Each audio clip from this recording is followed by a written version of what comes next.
On va vous dévoiler les secrets du cookie aux petites grains de chocolat inventé il y a 91 ans dans le Massachusetts, de l'autre côté de l'Atlantique. Les desserts du hasard, c'est signé Loïc Delamornay, Alice Sangoire et Lisa Setion.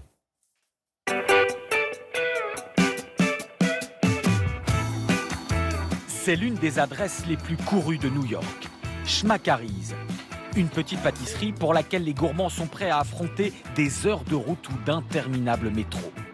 Un temple des cookies, 85 parfums différents et tout est parti d'une recette ratée à l'image du credo américain. C'est en se trompant qu'on accomplit de grandes choses.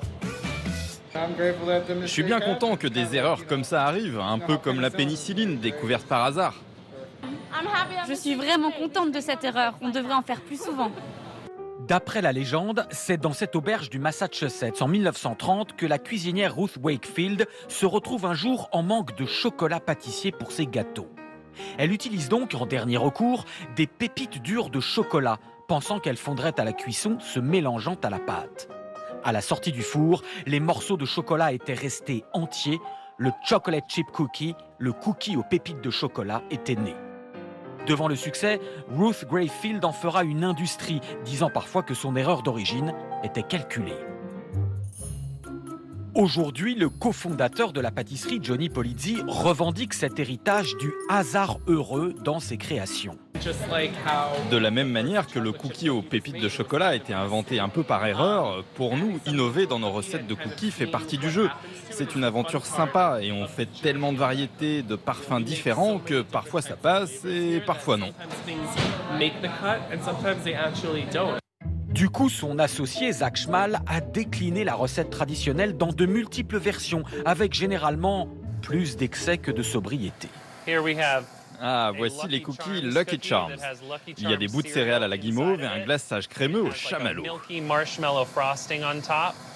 Et il a même tenté d'aller encore plus loin. J'ai essayé des cookies au poulet et à la gaufre, et d'autres encore qui n'étaient pas une réussite. Des cookies macaroni au fromage. Il y en a eu des bizarres. Ils n'ont pas tous été des succès, mais c'est drôle d'essayer des choses nouvelles.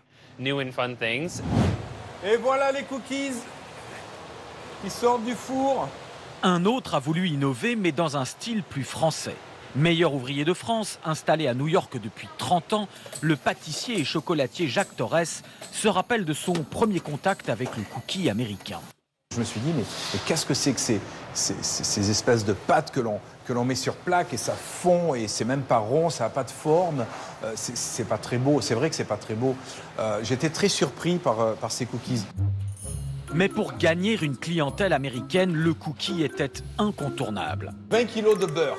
Lui n'a pas misé sur les variétés improbables, Action! Mais sur l'excellence des produits.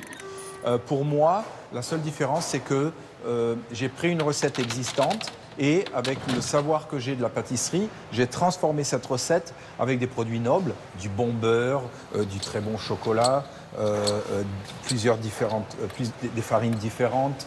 Ce qui fait qu'un cookie est bon, c'est que quand on le casse, le chocolat soit vraiment à l'intérieur, comme ça, que ce soit du beau chocolat bien fondant. Il en produit jusqu'à 15 000 par jour. Le cookie, qui inspirait tant de doutes aux pâtissiers tricolores, est devenu l'un de ses produits phares. À l'origine, c'était une recette qui a été ratée. Mais depuis, des professionnels ont repris ces recettes. Je l'ai moi-même reprise, complètement changée. Je vous garantis, il n'y a rien de raté dans ce produit maintenant. C'est un bon produit. Et si le double raté pouvait aussi produire quelque chose?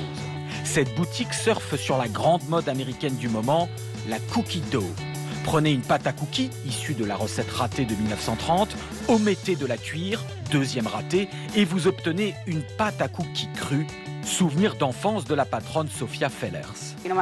Avant de faire cuire sa pâte, ma mère me faisait lécher la cuillère. Et je préférais la pâte plutôt que le cookie lui-même, même si on n'est pas supposé la manger comme ça. Et les Américains la dévorent à la petite cuillère comme de la glace. Ça, c'est la pâte Cookie Monster. Il y a du colorant bleu, des biscuits Oreo, des morceaux de cookies, des copeaux de chocolat, des sucres décoratifs, très populaire chez les enfants. Et à côté, on a la pâte licorne couleur arc-en-ciel. Et si ça manque toujours de couleur, on peut encore rajouter des friandises par-dessus.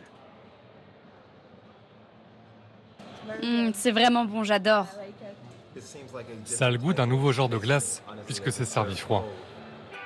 La somme de ces expérimentations pâtissières culmine avec ce burger maison. 2 cookies en guise de pain, de la pâte à cookies crue au milieu, comme pour de la viande.